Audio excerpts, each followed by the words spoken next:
vois mon cœur bat, love is intense, je serai là toujours pour toi.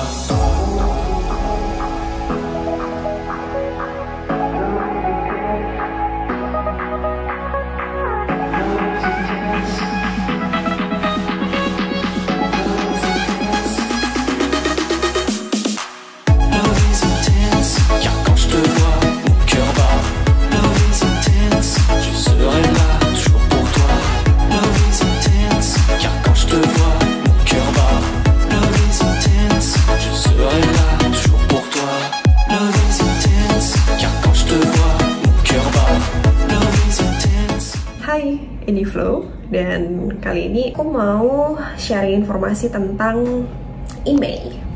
Oke, jadi tentang email ini ternyata ada beberapa informasi yang tidak kita tahu, karena dari aku riset, aku ada cari tahu tentang email seperti apa dan bagaimana caranya, karena aku juga salah satu orang yang beli handphonenya di luar, tidak di Indonesia gitu kan. Di video ini akan ada cerita yang bea cukai dari custom bandara dan dari kantor bea cukai resminya.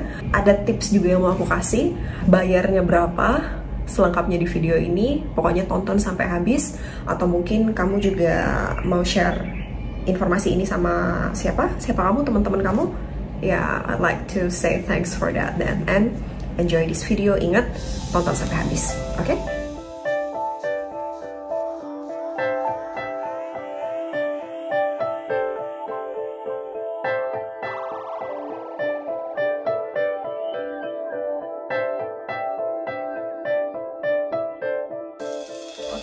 Jadi aku ada catat beberapa notes penting, dan kebetulan ada juga yang nanya kan di Instagram, kemudian ada juga yang nanya secara langsung.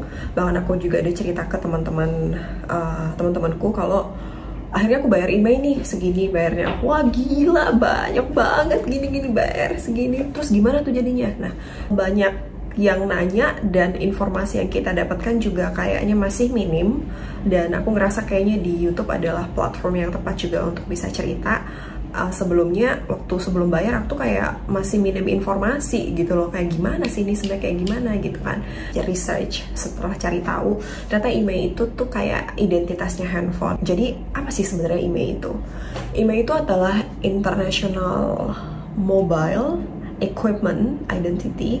Jadi itu kayak ID-nya handphone yang berisi tentang nomor serisnya, modelnya handphone, warnanya apa, memorinya berapa. Sini yang akan kita ceritakan adalah lebih ke email dan handphone yang beli di luar negeri. Kita akan cerita full tentang itu. Terus cara ngecek email handphonenya gimana sih? Kalau misalnya iPhone ya, yang iPhone itu bisa dicek di setting, kemudian di general, kemudian di about. Di situ udah langsung kelihatan emailnya, modelnya segala macam. Terus gimana caranya kita tahu kalau email kita itu terdaftar apa enggak? Nah, aku udah kasih linknya di bawah di deskripsi videonya. Itu ada beberapa link yang aku share juga, nanti akan aku jelaskan. Ini dari email.kemenperin.go.id, atau kalau misalnya kita mau langsung ketik di Google aja pakai keywordnya cek email, itu bisa langsung keluar yang paling atas. Itu dia, kita klik dan kita masukin nomor email. Jadi di situ kalau misalnya handphonenya belum terdaftar, itu akan langsung ada tulisan belum terdaftar. Tapi kalau misalnya udah ada tulisan sudah terdaftar, ya berarti your phone is already whitelist. Jadi handphone kamu aman di situ. Ini akan jadi PR banget kalau misalnya email handphone kita tidak terdaftar di situ. Jadi gimana caranya supaya kita bisa mendaftarkan email kita? Itu bisa buka lagi satu link, ada aku tulis di bawah, beacukai.go.id register email.html. Nah, di situ kita isi sesuai dengan data diri. Di situ ada personal data, kemudian arrival date-nya, pakai identity number-nya, kemudian nationality, ada list data barang. Kamu listing tuh barang-barangnya, mereknya apa, email 1, email 2, terus harga barangnya berapa, dan konfirmasi pengiriman. Dan nanti di sini isi email kan. Jadi nanti email ini nanti akan langsung terkoneksi dengan email kamu. Jadi ketika kita sudah bayar, nanti dia akan ada pemberitahuan via email tersebut sesuai dengan email yang kita daftarkan di Kementerian Keuangan, Direktorat Jenderal Bea dan Cukai tadi. Nah, ini adalah hal yang sangat penting, karena ketika kita isi email registration form yang di Bea Cukai ini, itu dalam posisi kita harus bayar email ini ketika kita sampai di Indonesia. Alias, ketika kita mau bayar email, kita harus bayar ini di bea cukai di bandara. Karena kalau ini lebih dari 24 jam, maka kamu tidak akan mendapatkan potongan 500 USD, atau kamu dianggap sudah keluar dari kepabeanan. Jadi, yang paling penting adalah pada saat pengisian email registration form ini, pastikan kalau pas pulang Indo, itu adalah 24 jam dari jadwal kedatangan kamu di Indonesia. Oke, untuk bisa dapatin 500 USD, potongan 500 USD. Karena kalau enggak, kamu nggak akan dapat potongan 500 USD. That's it. Sedih. Perlu diketahui juga, kalau misalnya yang kena pajak email ini adalah barang atau handphone yang harganya lebih dari 500 USD. Jadi kalau misalnya handphone kamu di bawah 500 USD, so you save your life, handphone kamu already whitelist di Indonesia, di negara kita tercinta. Terus sebenarnya ada hitungan pastinya nggak sih untuk pembayaran email? Ada, pasti ada. Nah, ini sebenarnya agak membingungkan, tapi setelah kita baca lagi, aku harap kita pasti paham. Jadi rumusnya kayak gini nih teman-teman. Rumusnya itu adalah harga dari barang tersebut dikalikan dengan kurs. Berarti kalau harganya dalam USD dikalikan dengan kurs, itu kurs yang kemarin yang punya aku 14.700. Terus sama dengan harga IDR-nya. Untuk tahu harga IDR-nya, jadi kayak gitu kan. Tapi kalau misalnya kamu udah tahu harga IDR, berarti nggak perlu dikaliin kurs lagi. Terus pajak biaya masuk itu adalah 10%, pajak PPN 10%, kemudian PPh-nya 10%. Di sini ada notes lagi.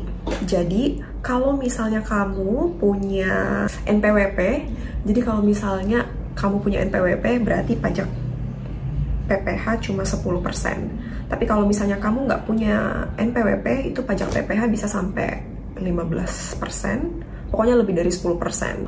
Misalnya harga handphonenya, misalnya dalam USD aja ya, misalnya harga handphonenya itu 612 USD. Ya, harga handphone 612 USD dikalikan dengan 14.704 rupiah sama dengan 8.998.000. Jadi harga handphone itu adalah 8 juta. Kan, harga handphonenya 8 juta, kemudian dapat pajak biaya masuk yang itu adalah 10%, berarti 10% dari 8 juta adalah 899.800 kan.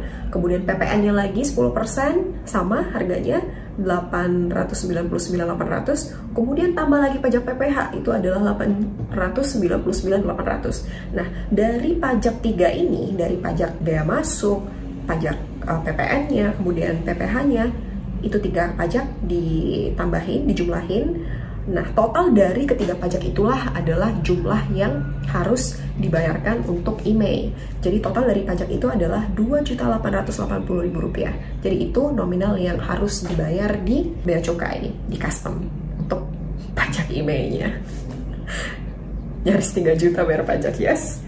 Oke, itu dia. Kemudian ada yang harus juga dibawa tiket pesawat, boarding pass itu harus dibawa, paspor, HP-nya, kemudian barcode scan, karena nanti ketika kita udah daftar di ini email form itu yang registration form itu otomatis langsung dapat barcode-nya screenshot aja di handphone, kamu simpan, terus nanti ketika kamu bayar di custom kamu tunjukin ini barcode-nya, nanti dia kayak langsung nge-scan gitu dan data kamu udah otomatis keluar. Harga nggak bisa dibohongin ya, karena dia udah punya database sendiri. Jadi udah langsung kelihatan nama kamu, email kamu, barangnya apa, harga yang harus kamu bayar berapa. Jadi so you have to pay that amount of money. Dan sekarang aku mau cerita tentang my story. Jadi gimana kok bisa sih aku bayar pajak email? Ini peraturan kan sebenarnya memang udah ada dari zaman 2 tahun yang lalu ya. Ini aja dulu kayak masih kebijakan dulu, belum sampai ketok palu kan. Secara udah bukan rahasia umum lagi, harga gadget kalau di luar tuh kayak jauh lebih murah dari di Indonesia. Semua orang mengakui itu, ya kan? Ya udah, karena ada kesempatan tinggal di luar dan kesempatan yang bagus juga untuk bisa beli handphone di luar. Nanti kayak jadi PR ke depannya buat kita, kayak misalnya kita mau beli gadget atau mau beli handphone, udah pasti harus beli di Indonesia. Ini sempat ngefek sama kalau misalnya teman-teman ada investasi saham juga ya, perusahaan distribusi handphone atau perusahaan distribusi barang elektronik kayak handphone gitu di sini kan Era Phone, kode sahamnya kan ERAA, dan di situ kayak sempat naik banget harga sahamnya sekitar setahunan yang lalu ketika kebijakan ini juga lagi up-upnya. Jadi ini efek kayak ini beneran kejadian gak sih sebenarnya? Cuman ya udah kayak ya udah nekat aja beli handphonenya. Handphone ini sebenarnya aku beli itu udah dari tahun lalu, udah dari Oktober 2019. Jadi sebenarnya udah dipakai sekitar setahun. Jadi nggak yang baru handphone baru-baru banget, enggak. Pulang ke Indonesia tanggal 17 September 2020. Pulang 17 September 2020 ternyata ini handphone udah bener-bener nggak bisa dipakai. I mean, wifi bisa dipakai, fungsi handphonenya masih bagus, masih bisa dipakai. Cuma mobile datanya nggak bisa dipakai buat telepon, nggak bisa dipakai buat SMS. Aku udah coba ganti pakai SIM card A ke B ke C, nggak bisa juga, dan oke, I'm give up. Pas coba ganti satu SIM card itu pakai provider IM3, ada sinyal dan sempet dapet SMS. Nah, di situ aku mikir, oh berarti IM3 bisa nih, berarti kayak udah dapat life hacks. So kalau misalnya kayak case yang ada email, issue email di sini, berarti udah providernya berarti pakai IM3 doang nih, pakai yang lain nggak bisa. Besoknya itu nggak ada sinyal, nggak bisa dipakai lagi, nggak bisa SMS, nggak bisa telepon, dan nggak bisa internet. Tapi wifi masih bisa dipakai. Habis itu, oh there is something wrong right here, and then I feel like, okay, I think email. Nah di saat itu aku langsung cari tahu dong, itu masih bulan September. Aku cari tahu dong ini emailnya gimana. Itu inget banget masih sekitar tanggal 14 sama sih masih di Jakarta. Informasi yang didapat tuh kayak cuma dari pemerintah doang, kayak dari website Bea Cukai. Aku sempat nanyain tentang hubungin live chatnya kan, hubungin customer service-nya, bayarnya di bandara dan di kedatangan internasional, and then I feel like okay. Dan aku hitung-hitungan dong, karena udah langsung dikasih rumus kan, udah hitung-hitungan, ada beberapa pajak yang harus dibayar, ada 3 pajak, dan aku punya NPWP, jadi bisa lebih diringanin. Pas dihitung-hitung, waduh ini lumayan juga gitu kan. Tapi kan waktu itu posisinya ada potongan 500 USD, dan itu posisinya aku masih belum tahu kalau nggak boleh sampai keluar bandara dulu. Maksudnya nggak boleh lebih dari 24 jam. Nggak boleh lebih dari 24 jam, yes. And then aku tuh kayak sayang banget gitu kan. Cuman ya udah ulur-ulur waktu sampai di bulan Oktober. Aku sempat bingung juga sih kenapa handphoneku nggak bisa dipakai, tapi handphone temenku yang lain, which is kita beli handphonenya dalam jangka waktu yang hampir sangat bersamaan pada tahun 2019, tapi dia bisa pakai. Nah ternyata dari bulan Juni dia udah di Indo. Ternyata ini peraturan baru ketok palu atau bener-bener diberlakukan secara efektif itu di tanggal 15 September. 2 hari sebelum aku nyampe di Indo. This is actually kind of frustrating. Like, aduh selisih cuma 2 hari gitu kan. Cuman, yeah, still I have to pay, right? Nah, dari situ aku paham kalau ternyata orang yang mungkin kedatangannya di Indonesia setelah tanggal 15 September 2020 akan mengalami kendala yang sama. Hingga akhirnya aku cari tahu lagi bayar di mana segala macam, dan tadi aku udah sempat cerita juga kalau menghubungi pihak Bea Cukai via live chat mereka, via customer service-nya, nggak bisa bayar di kantor Bea Cukai di Jakarta karena mereka nggak punya alat untuk nge-scanning emailnya, right? So katanya aku harus balik lagi ke bandara. Tapi karena kemarin itu nyampe di Jakarta ternyata kayak selisih 3 hari, kan sempat kena COVID ya, positif COVID. So I stuck, nggak bisa kemana-mana, dan aku cari tahu, aku dikasih waktu sampai berapa lama untuk bisa bayar ini. 2 bulan setelah 17 September, which means 17 November. Jadi batas aku bayar itu adalah 17 November 2020. Kalau misalnya lebih dari 17 November aku tuh belum bayar juga, so it means, itu artinya nomornya akan diblok. Berarti bener-bener gak bisa pakai cellular data, alias mobile data ke Jakarta selama sebulan lebih. Now I'm no longer in Jakarta, terus aku stay di Bali sekarang. Aku ke Bali kayak udah beberapa hari, udah sekitar hampir 10 harian baru pergi ke bandara bayar kan. Datang ke sana, pergi ke kedatangan internasional, sepi banget. Ini ada orangnya gak sih sebenarnya di bandara gitu kan? Karena kan memang kedatangan internasional kan saat ini memang tidak bisa dilakukan kan. And then tanya, ketemu sama bapak-bapak security, terus aku tanya sama security-nya, dan security bilang, oh ya mbak, ada custom, mbak nggak boleh bayar di sini, bayar di luar aja, gini, karena memang ternyata di custom itu ada peraturan juga nih, Kalau misalnya kita udah dari luar mau masuk ke custom yang kedatangan, itu nggak boleh sebenarnya, itu nggak boleh. Cuman aku ngomong baik-baik sih sama bapak-bapak security ini. Aku bilang, saya mau bayar pajak bapak. Saya ceritain gimana nanti kalau misalnya saya udah datang ke kantor yang di kantor pusat yang di Bali, terus tapi ternyata disuruh datang lagi ke sini, nanti kan PR banget, kayak masa harus bolak-balik pak, karena waktu saya konsultasi yang di Jakarta bilang saya harus ke bandara untuk bayar ini. And then ya udah akhirnya diizinin, dan aku juga sekalian ngasih barcode email aku yang daftar. Pas aku kasih barcode email langsung ketahuan harganya berapa, harus bayar berapa. And then I feel like, wow, that's a lot of money, kayak gila banyak banget kan. And then nggak mungkin gue bayar pajak segini, nggak mungkin gue bilang gitu kan. And then aku putusin pergi ke kantor yang di kantor bea cukai juga, tapi bukannya di bandara. Motor cuma I think it's less than 5 minutes kan. Ketemu sama satu petugas, dia yang bantuin aku ngecek segalanya. Nah, this is very important as well. Di situ aku bayar dan udah langsung cetak kwitansi, otomatis sistemnya langsung kirim email ke aku. Dan emailnya bilang gini, pokoknya dari email itu bilang, ada aku screenshotnya dari email itu bilang kalau handphone aku akan langsung diaktifkan, emailnya akan langsung otomatis terdaftar kalau aku udah bayar pajaknya. Kalau aku sih bayar kayak gini. Bapak atau ibu nih, data email Anda akan secara otomatis terregistrasi setelah menyelesaikan pembayaran billing. Berikut ini adalah informasi data email yang telah Anda input. Nomor penerbangan, waktu kedatangan, identitas, kewarganegaraan, NPWP, barangnya apa aja, pembebasan harganya berapa. Abis ini aku mau bagiin tips buat teman-teman yang mungkin nasibnya sama harus membayar pajak email, atau mungkin lebih memilih untuk tidak bayar pajak email karena sayang banget. Gak apa-apa, yang penting yang penting wifi-nya masih bisa dipakai. That's your choice kan, that's your choice. Yang pasti tips dari aku tuh adalah kamu bisa pakai atau coba pakai provider IM3, nggak bekerja secara maksimal dan itu nggak bisa tiap hari. Tapi dia anehnya adalah dia tuh selang-seling, hari ini bisa, besok bisa. Excuse me. Maaf, hari ini bisa, besok bisa, lusa bisa, besoknya lagi nggak bisa. Jadi something like that. It's kind of weird. Sedangkan kita kan butuh juga mobile data kan, kayak mau OTP, sama yang kedua pakai wifi atau mobile wifi kayak gini.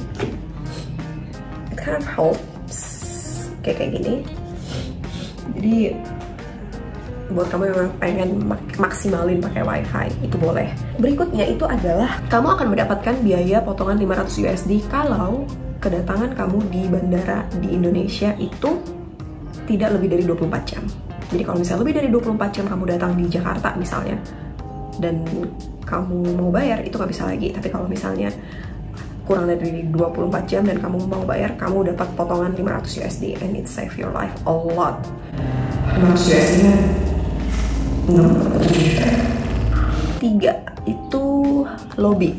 Aku udah ngelakuin ini sih, coba ngomong sama petugasnya kayak harga barang setahun lalu yang namanya barang elektronik, dia kan ada penyusutan banget kan. Kalau misalnya kamu beli handphone yang tahun lalu itu adalah harganya 22 juta misalnya, berarti pajak biaya masuknya itu adalah 2,2 juta, PPN-nya 2,2, PPh-nya juga 2,2. Itu kalau dijumlahin ketiga pajak ini itu jadi 6.615.000. Bayangkan, kamu harus bayar pajak 6.615.000 kalau misalnya itu nggak ada potongan 500 USD. Tapi kalau misalnya pakai cara yang kedua ini adalah kamu ambil harga secondnya, bilang kalau aku nggak tahu informasi kayak gini, aku proaktif cari informasinya, right? Tapi ini kayak nggak ada informasi kayak begini gitu loh. Cari harga barunya berapa pada bulan ini, makanya aku bisa input harga 8,9, itu biaya masuknya 900.000 semuanya juga. Make sense lah ya, itu kayak jauh lebih masuk akal daripada harus bayar sampai 6 JT gitu kan.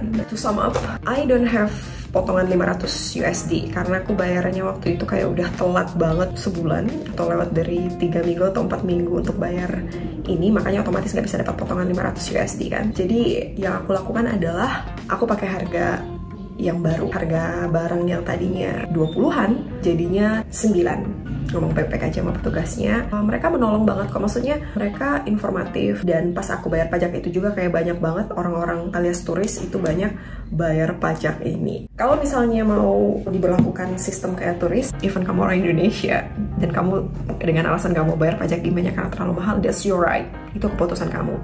Yang bisa kamu lakukan hanyalah pergi ke Grapari atau ke Indosat Center atau XL Center. Kamu nanti kayak dikasih waktu 90 hari untuk bisa menggunakan nomor seluler kamu, jadi selama 3 bulan untuk bisa pakai buat telepon dan SMS dan segala macam.